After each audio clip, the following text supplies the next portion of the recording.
Welcome to the Leap Health in the Workplace podcast. Leap Health empowers individuals and organisations to improve both their physical and mental health.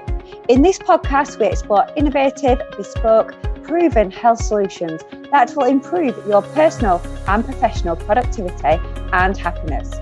I'm Anna Reddy. Let's get ready to make small steps to Leap Health.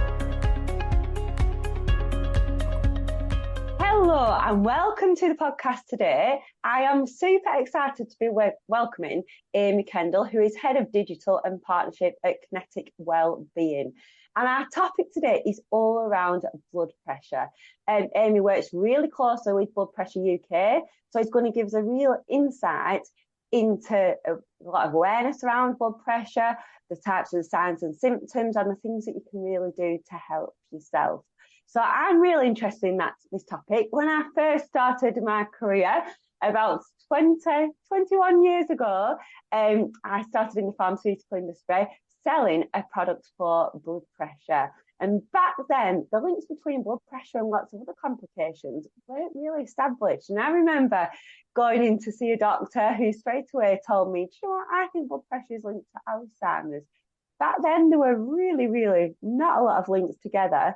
Fast forward today, and we really learned so much about the impact that blood pressure can have on multiple long-term conditions. So, I really feel like this is going to be an important podcast, not just to think about those long-term conditions, but also those short-term ones as well, and how important it is to be really proactive in managing your blood pressure. So, welcome to the podcast today. A bit more about Amie. Over the past couple of years, she's worked tirelessly with the national charity Blood Pressure UK to help raise awareness of the need to know and manage your blood pressure. She's passionate about the role of digital in building engaging experiences, and that'll help deliver tangible improvements in people's health. Her team has just launched My Blood Pressure, which is a free of charge digital service to track and manage your blood pressure. And there's testimony to this. So I'm looking forward to learning a little bit more about this. So welcome to the podcast today, Amie. Thank you. Good to be here. Great to see you. And is there anything that I've missed out there in that intro? Anything that you want to add? No, I think you covered it wonderfully, Anna. I think, obviously at Kinetic Wellbeing, we are the UK's largest manufacturer of medical devices. So we would have been historically known to make, thermometers, blood pressure monitors, pulse oximeters. But over the last couple of years, we've really tried to move more into how do we empower people to manage their health at home. And that's really where the relationship with Blood Pressure UK really strengthened. We recognise them as a great charity with such an important mission, right? Lowering the blood pressure of the UK. And it's such a prevalent issue in our society, and particularly in the UK, it's higher than other Western countries, say like Canada, the US, the level of undiagnosis, and for a number of reasons. And so, yeah, we're just trying to join those dots about how do we raise awareness of the need to know your numbers, not just provide the actual device which tells you what they are. That's wonderful, and that's absolutely aligned with everything I talk about in the workplace, is that you've got to be proactive in your own health, and it's all about empowering people to be proactive in their own health, which sounds really what you're doing. So before we get started into this, let's just clarify, what exactly is blood pressure, and what's a healthy reading, Amie? So blood pressure, the most simple way to describe it, is the pressure against your kind of artery walls. So you've got two numbers. You might know them as the top number, the systolic, and the bottom number, the diastolic. And so that's the pressure exerted against the top number, your arteries, when your heart is pumping, so beating. And then the bottom number is the pressure when you're against your arteries and your arteries when your heart is at rest. And so actually both numbers matter. You might have a really healthy reading for your top number, but if your bottom number is elevated across the healthy range, then they would still look to treat you as someone with high blood pressure. So the healthy range that we're kind of looking for is anywhere from 90 for your top number, over 60 for your bottom number, all the way up to 120 over 80. Thank you, Amie. And is there anything, I know when I was working in blood pressure many years ago, you had different targets for different conditions. Can you give us a little bit more information about that, please? Yeah, so one of the things we look at and is so the NHS, right? Everything we do is kind of guided by NICE guidelines, what the NHS say. And we're really clear on that because in the end, we're kind of a manufacturer and charity working in this space, but we're not healthcare professionals in the same way, right?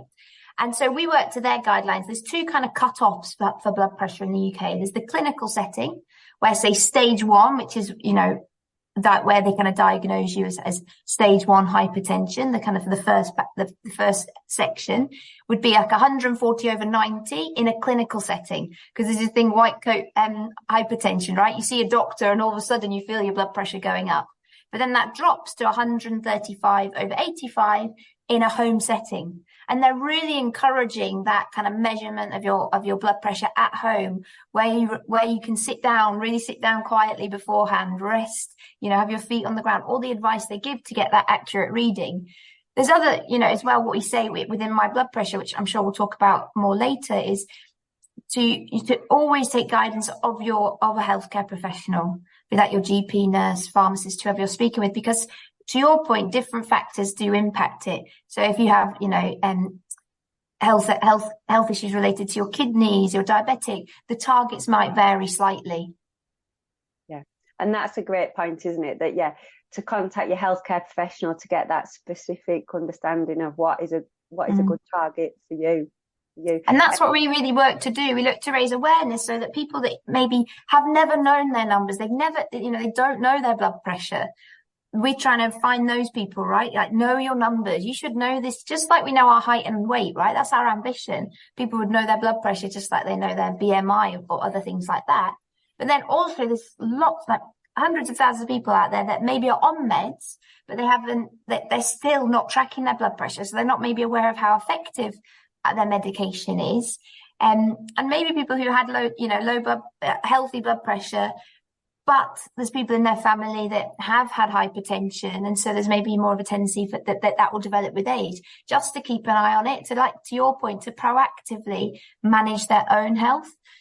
So we're working in the space really of like prevention over cure. How can we find people early and promote diet and lifestyle changes that mean that their numbers come into a healthier range before, unfortunately, they experience some of the quite nasty side effects of high blood pressure. Most commonly known cardiovascular disease issues, strokes. So, and we'd rather kind of empower people to make the right choices when they're at 135/85, say, instead of seeing that rocket up and then have to, come back from something like a stroke or heart attack. Absolutely. It's far better to know that information so you can put those lifestyle interventions in early. And also picking up on another interesting point you just made then, is that people often know the weight and the height, but don't know the blood pressure. And yet the long-term complications can be just as detrimental as something with obesity maybe.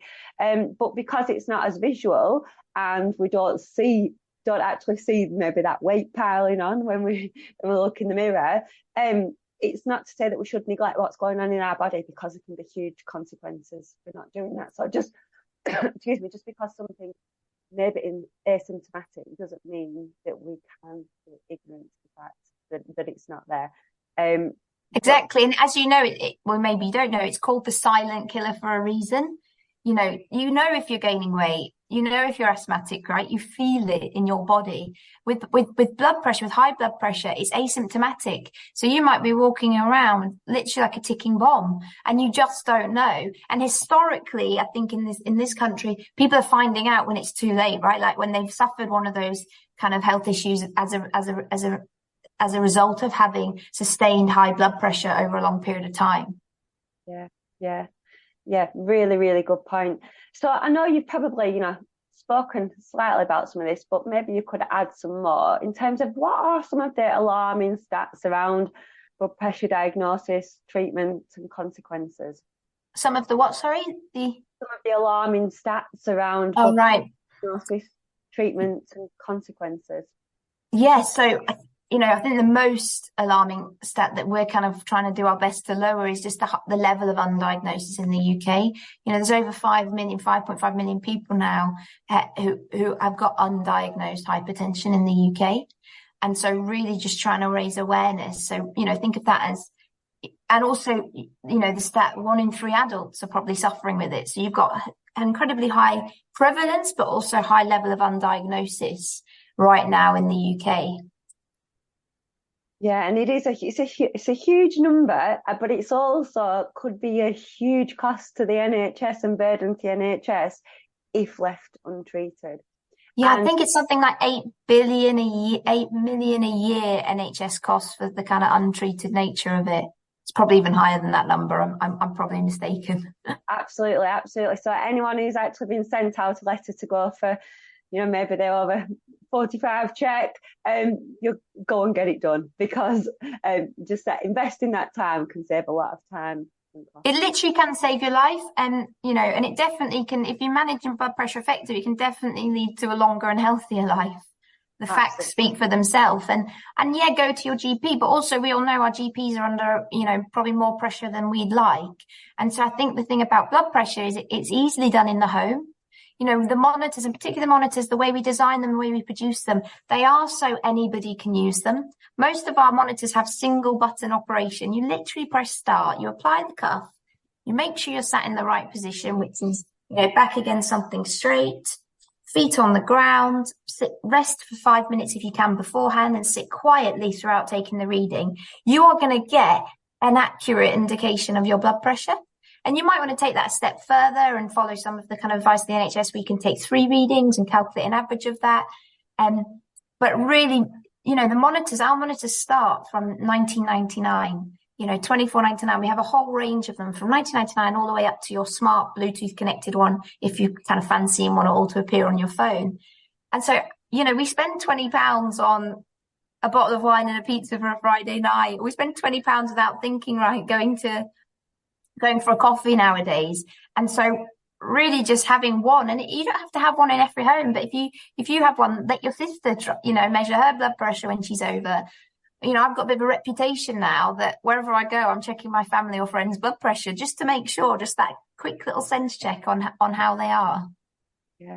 Yeah, absolutely. And it's that peace of mind, isn't it? So for some people, if they are worrying about it as well, it's that peace of mind to know that you can get a reading straight away.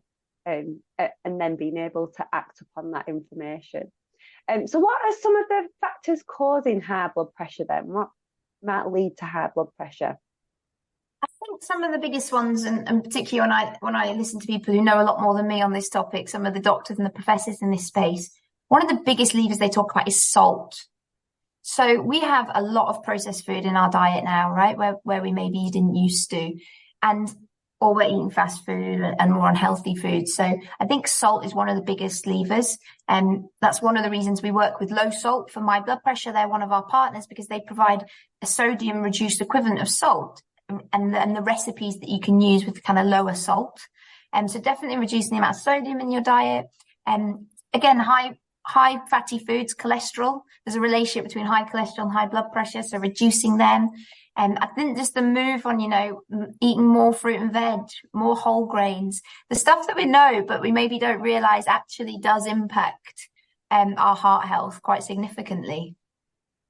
Absolutely. And yeah, as a nutritionist, I do find that there's, lots of brands out there that are really misleading, that might claim to be maybe high in protein, high in healthy fats and things, but often are quite highly processed. And a lot of salt in there as well, which maybe we don't focus on as much as we probably did a few years ago. Everything goes through phases, doesn't it, with nutrition? And yeah, so I would, from a nutritionist perspective, I would really encourage people to be checking labels. Just check that salt content and things, and be aware of how much is in there. And there's also other things in your daily life that if you can keep, and I'm not saying never drink coffee, never drink alcohol or any of those things, but just watching the amount of caffeine you're having, maybe, and making active decisions to take it to a healthier level. So, if you're drinking 4 coffees right now every day, maybe you can start to drink 3, then 2, and then, if you can, even 1. So looking to reduce caffeine, alcohol, And there's lots of factors, right? That's the thing about blood pressure.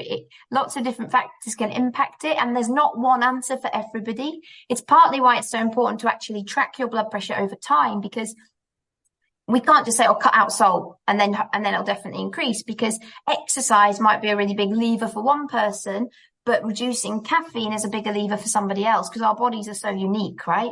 And that's the importance to measure. That's the importance of why you have to measure your blood pressure over time. It's not just about taking one reading in isolation. It's your blood pressure over time. So it changes through the day, but also looking at how it's trending over a week at a time is really important. Absolutely, absolutely. And you alluded to again like that caffeine and alcohol. So there could be multiple reasons, and specific to yourself, because everyone's individual, as to why that might not be a beneficial choice for your blood pressure. So for instance, alcohol dehydrates you, impacts and impairs your sleep, which reduces your body's ability to repair.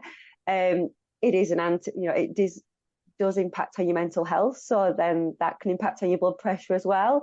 Again, with the caffeine, can have a diuretic effect. It can impair your sleep. So it's not just one particular thing that's going to cause one particular thing, and that's why it's really good to have that individualized approach and empower yourself with that information. So if you've made one particular life choice and then you can see it's had this impact on your blood pressure, it makes it easier for you to understand what are those life choices that are having a big impact on your blood pressure and on your overall health as well. So yeah, it's fascinating. So what are some of the signs and symptoms that people should be looking out for? Well, I guess to our point about it being asymptomatic, really the best thing I can advise is that you measure it. There's nothing that replaces just getting that reading and checking your blood pressure. And so whether you do that in a pharmacy, whether you do that at home, whether you do that if you have a GP, an opportunity to meet the GP, that's the best thing to do, right? It's not going to present itself when it does present itself in more obvious ways, it's often too late and it's been high for a sustained period of time. Yeah, absolutely. So yeah, when you are in that medical setting, it's probably too late then. You're probably dealing with the consequences of that high blood pressure. So yeah, big ask for everybody, be proactive in making sure that your blood pressure is within the normal range. And particularly, as you alluded to earlier on, if you've got a family history, even more reason. Or even, if you're under a lot of stress at the moment, and I work predominantly in the corporate world with, senior leaders and managers and people who are in really stressful roles, and they don't always know what the blood pressure is.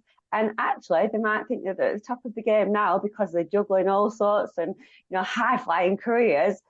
But beneath it all, they need to know what the blood pressure is, because there could be, that stress could be causing long-term consequences. So it is always important to be making sure that you're having that downtime, trying to reduce your stress levels so that you're not causing long-term complications, and being aware of what's going on in your body right now, such as your blood pressure. So I've just kind of touched on that a little bit, but I'd love to know your thoughts, Amie. How do you think the workplace world of 2023 could be increasing our blood pressure risk? Yeah, I think stress is definitely a key factor. And I think probably even since post-COVID, less access to maybe directly to the healthcare system because of the waiting times and all of that. I think people are less willing to probably go see a doctor or even get checked. I think as well, our maybe increasingly sedentary lifestyles. Exercise is definitely something that helps to lower your blood pressure. And, if you read the papers, you'll have seen there's lots of research recently in isometric exercises, the benefits of wall and squats and planks and to lower your blood pressure.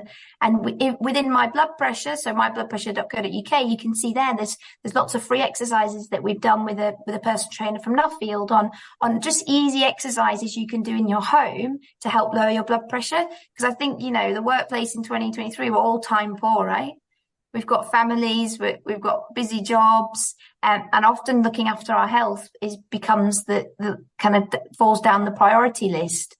I think as we become more aware of the fact that if we look after our health and we are sleeping and we are doing things to relax, we are eating well, actually we're more efficient in the workplace. And something that I always think about when, I came from a corporate background. I did the first 10 years of my career in Accenture. And I remember always being given these welcome packs with, bottles, branded coffee cups, branded notebooks. And when I joined Kinetic, we give a branded health box so that you can measure your blood pressure, measure the temperature, measure your blood oxygen saturation, which was really key during kind of COVID for respiratory issues. And it's got me thinking, I think there's definite space for the corporate world to support that. And we actually run some corporate wellbeing events to just helping people understand, what is blood pressure, what are your numbers, which is the important point, right? And we provide kind of lunchtime opportunities for people to do that. And we're always really amazed by the level of engagement. People, when they see the opportunity for a free blood pressure check, we've always got a queue at the events we're doing. People are like, oh yeah, I got a message from a GP about that. Oh yeah, my mum had a stroke, I should do that. Or my dad had a heart attack, I need to check mine. And so just taking that check maybe slightly earlier, into your 30s, into your 40s, instead of waiting and thinking blood pressure is something you need to think about kind of 60 plus. Absolutely. Changing that perception that it's not just an older person's. It can be younger. And yeah, as you said, in our lifestyles now, particularly at working from home, like you said, when we sat down a lot more, these are all small little things can compromise our health. But yeah, what a great opportunity in the corporate setting, when people can just, take a few minutes to get the blood pressure checked. And if you think long term, the results of that, if it does come to surface that people have got high blood pressure, how many preventative measures you can put in place and reduce long-term complications just from having that mass blood pressure testing could be huge. So yeah. And that's the thing about blood pressure, Anna, that's wonderful, is that if you are hypertensive, it's not the end of the story for you. Depending on where your number is, there are changes in diet and lifestyle does impact your blood pressure. I've got a colleague, ex-colleague now, friend of mine who just naturally, through making significant diet and lifestyle changes, has brought his blood pressure down from 160 over 100 to 140 over 93. So he's brought himself from, at risk, kind of stage 2 into the border of pre-hypertensive and stage 1 just by doing lifestyle changes. But even if you do have medication, it's curable, taking the medication. If you take it and you do it as your doctor advises and you take it regularly, not just the pill when you remember, it does lead to a decrease in your blood pressure. So it's totally, you can do something about it. There's a lot of hope if you do find that your numbers are higher than they should be. Absolutely. And those lifestyle interventions are not just only going to lower your blood pressure, there's going to be multiple benefits from that as well. You're going to feel better. You can reduce your risk factors for all different long-term comorbidities. So yeah, putting in those lifestyle interventions has multiple wins down the line. And again, down the line in terms of longevity can mean that maybe you're around for longer. You've got a better quality of life. So if you're thinking right now it's not maybe a priority, or I'm asymptomatic, I don't have any reason to test my blood pressure, just try and think of what the consequences down the line could be if you fail to identify that you've got higher blood pressure. So yeah, it's all about that proactive approach to health. So we've kind of touched on this as well. Have you got any other ways that you think we could probably naturally lower our blood pressure? And what would be your key small steps to lowering your blood pressure naturally? Yeah, I think looking to reduce salt would be number one. So whether that is, it can be a journey as well, right? As you adjust your taste buds. I think making the right steps in the right, small steps in the right direction is really key, right? If you just say no salt ever in my diet, then you might miss it, and then you go back before you know it. You're adding salt to everything. So start by maybe, don't add salt when you're cooking, and then you can add a tiny bit when you're eating, or choose. I always say to people when I'm speaking to them, oh, but I love salt, I can't cope without salt. Well, there's probably a couple of things that you really need salt on, right? So some people, I absolutely have to have it on eggs, or I must have it when I have fries, but fries aren't the best for you anyway. But so maybe just have it just on those couple of things. Maybe this isn't what the NHS say, but this is the advice that I always give my friends and family. Make those little adjustments and be active where you can. I have a desk, an office-based job, but I just took part in a walking challenge over 3 months to make me get up in the morning, get out walking, or instead of just sitting still and working through my lunch break, getting in 5,000 steps at lunch, making decisions to have more of an active lifestyle, cutting down drinking, maybe instead of drinking every night, drink 2 nights a week, follow the advice of the NHS in terms of the number of units of alcohol that is maybe, recommended. And then diet choices, I think, eating less processed food and less high saturated fat foods, looking for whole grain options. So, I've started young. I've got 2 young children. We don't have white pasta. I want them to very used to having whole grain pasta from the off, making those kind of diet and lifestyle changes. And step by step, and I think it's something that as you see your blood pressure improve, you feel more motivated, don't you? It's like weight loss. You start to see, the kilos go. You think, oh, this is working. I'll keep running. I'll keep making good choices when it comes to what I eat. So I think it's probably the same with blood pressure. Absolutely, yeah. Seeing that progress is a really important thing to keeping your momentum going, I guess. And yeah, in terms of like the bit about salt, you can flavour things in lots of other ways. So it might just be that it's habitual, or that, your grandparents always flavoured things with salt. I remember my granddad used to put so much salt on everything, and it was the thing to do. But now you can flavour things with lots of different spices, even different excuse me, like lemon juice and things on some rather than have them salty. So just think outside of the box, or even like, a good healthy fat, a nice drizzle of olive oil flavours things, olive oil, balsamic vinegar, just as well as that traditional salt. So it's just being mindful, and I guess hydrating as well. If you are having that salt, making sure that you're hydrating also. And then, as you said, getting your steps in during the day. I always talk a lot about make health contagious. So in the workplace, if you're doing something good, share it with someone else, motivate someone else to do something.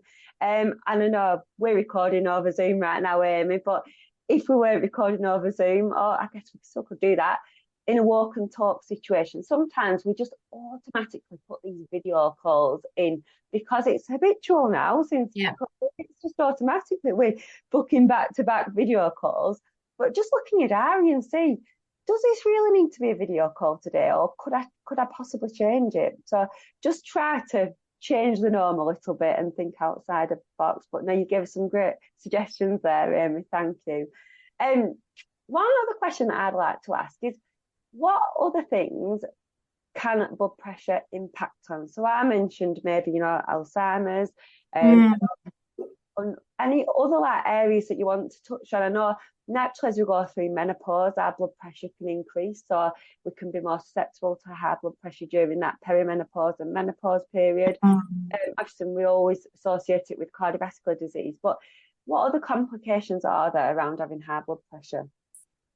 Yeah, I think obviously the ones that we all know about and talk about are some of, cardiovascular, so heart attacks and things like that. There's also stroke. It is significant, is very prevalent. And then there's things that maybe people don't know about. So, kidney, it can lead to significant issues with your kidneys, and even as well as Alzheimer's, there's a relationship between elevated blood pressure and dementia. People don't realize it can increase your chances of having dementia as well later in life. So it really, and it's no surprise, right? The importance of the arteries which carry blood around our body. It's probably not a surprise if you sit and think about it. Oh, wow, this actually can impact quite a lot of my body. And that's why it's so important to get it under control and keep an eye on it. The World Health Organization are doing so much work in this space. It was recently World Health Day as well, wasn't it, with the World Heart Federation, just trying to get the message out there. I think it's cardiovascular disease is like the number one killer in the world now. And so just trying to raise awareness of that. Yeah, in addition to the main ones like heart attacks and strokes, I guess the next ones are the kidney disease, dementia, yeah, things like that. I know, not good news, unfortunately.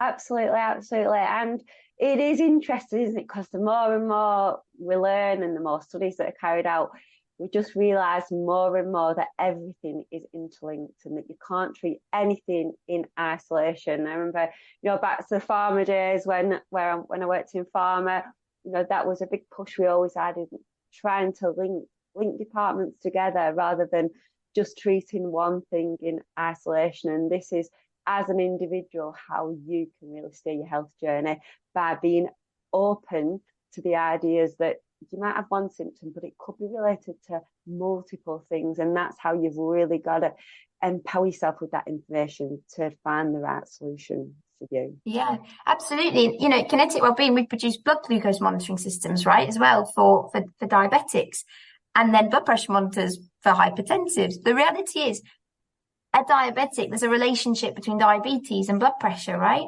Because the diabetes does something to you can tell I'm not a doctor here, but how kind of elastic your arteries are, so it increases the tension.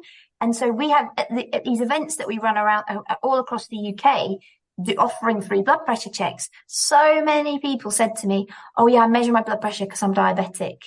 And it really got me thinking, and we'll be doing some more work at this in next year on how do we support people as a whole, one person, their health.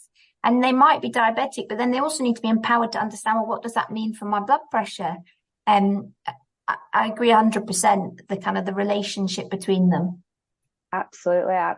We'd need a lot more of a holistic approach. Absolutely. So if people want to get the blood pressure measured, they're thinking now, it's about time I got mine checked. How can they actually get it measured easily and speedily?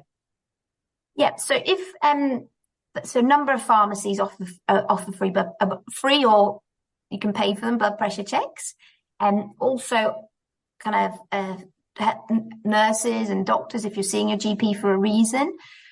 But the advice of the kind of NHS and increasingly the focus is home blood pressure monitoring, because it is something you can so accurately measure at home. So I would advise you to pick up a blood pressure monitor. Make sure it's approved and validated by, it's called BIHS, so British and Irish Hypertension Society. That's super important because there's so many cheap knockoffs on the market. So you must look that it's clinically validated, that it's accurate, that the algorithm inside that little bit of plastic is going to give you an accurate view of your blood pressure. And then get one and take it home and measure it, first thing in the morning, maybe before you get up, before you walk around too much, before you eat and drink or have breakfast, and just check it at home. And then keep an eye on it, right? So I think we've touched on this before, mybloodpressure.co.uk, totally free of charge for service. You can go in there, you can create a profile, you can add your readings, you then can see those readings over time. You can see what from a doctor, our Dr. Katie from our clinical team explains to you exactly what your reading means and if there's any action you need to take on the back of it. And then you've got a digital, say, almost record of your readings, because you might be healthy, right? And then you might decide, I don't need to measure again for another year. So you can, maybe pop to a pharmacist or get your blood pressure monitor out again in 6 months or a year. But then if you measure it for a few days again in a year's time, you think, oh, it's trending upwards. Then you start to think, I need to keep an eye on that, or maybe make some kind of lifestyle changes. So yeah, I would get a monitor and check yours and your family's as soon as you can, if you never have. Thank you. And understanding those trends is important, isn't it? To get an accurate picture of what's going on, and maybe even see, if it is your blood pressure is increasing, the speed at which it is increasing is probably a key factor to know as well. And one of the things that GPs will ask for in that, if your blood pressure is high, so if you are above that kind of, in a clinical setting, 140 over 90 or 135 over 85 at home, they'll ask you to do something called a 7-day home blood pressure monitoring, where you take 3 readings over 7 days, and then you basically take away the first day reading and calculate an average of that. And they're trying to see what what your max is during that period, but what your minimum, but also what is your average? Where does your blood pressure sit over a longer period of time, not just one reading in isolation? And that's why, part of what we did, Kinetic Wellbeing and Blood Pressure UK, is we talked together and said, this is such a big topic, right? We're not going to fix everything, but where can we build something that is really customer friendly, low barrier entry, really easy to use, that helps people in the accurate kind of diagnosis or management of their blood pressure? And that was the heart really behind My Blood Pressure. It allows you to take those 7-day readings, create a report, share that with your doctor, and then you've got it all there, right? Easy, without having to do any calculations yourself. Definitely. And yeah, just having snapshots doesn't really give you the full picture, does it? I also do a lot of work in menopause awareness in the workplace, and I'm constantly saying, people keep getting these hormone tests, but your hormones fluctuate so much, as your blood pressure can do as well. So just having one reading isn't always that accurate. It's good to have readings over multiple days and multiple times to actually get the best understanding how it is. So you've mentioned a few things that Blood Pressure UK can offer, and that you can log all your blood pressures at different times. But what else can Blood Pressure UK offer to individuals? The Blood Pressure UK, fantastic charity, working really hard. They have wonderful resources on their website. So if you check out their website, they've got lots of education information there about, what is blood pressure, how can you naturally lower it, just advice to help you understand more about your blood pressure. They also run something called Know Your Numbers Week, which happens every September. So keep an eye out for that in 2024, where they support lots of different pressure stations across the UK where you can get your blood pressure checked for free. And they're just lobbying, for the more and more awareness so people do, know their numbers. Thank you. Yeah. And as you said as well, you've got Dr. Swift that works with you as well, that can provide support around that as well. So you've got that clinical support there as well. Yeah, so we have Dr. Katie within our team in Kinetic, and then Dr. Pauline Swift is actually one of the trustees at Blood Pressure UK. So she's a professor she's a doctor in the space of hypertension, and particularly I think works in the kidney, kind of impact on the kidneys. And so she's part of the team at Blood Pressure UK. And she's been such a helpful input into what we're doing to help raise awareness, but also then monitoring and managing through My Blood Pressure. Yeah, so you have got the support there of those clinicians. And so just to confirm, the website is www.bloodpressureuk. So www.mybloodpressure.co.uk for the free of charge service, and then bloodpressure.org.uk for the charity website. And then if you did want to get hold of a clinically validated blood pressure monitor for use in the home, you're going to be heading over to kineticwellbeing.com. Thank you very much, Amie. So as we draw this to a close, I do always talk about 3 steps to leap health. So if you could tell me, please, what would be your 3 take-home messages to leap health? That would be brilliant. So number one, know your numbers. If you don't know your blood pressure, check it today. Number 2, watch your salt. Don't add it onto your food. Minimize salt. And I guess number 3, get active. Where you can, make choices to make healthy, exercise and build that into your lifestyle. Absolutely love it. Absolutely love it. So 1, know your numbers. 2, be careful of your salt. And 3, get moving. Okay, we'll close on that. It has been lovely to chat with you today, Amie. Have you got anything to add before we close, or where can people find you? No, that's all, Hannah. Thank you for having me today. Thank you. So before you stop listening, I want you to think about how you can make health contagious. Did anything resonate in the podcast? What did you learn that was new? Did you hear something that you thought someone else would love to hear? If so, please share this podcast. Please leave me a review, or please get in touch at anna@leaphealth.co.uk to learn more about how you can improve physical and mental health of individuals and those in the workplace, so that everybody can feel happier and healthier and more productive. Thank you.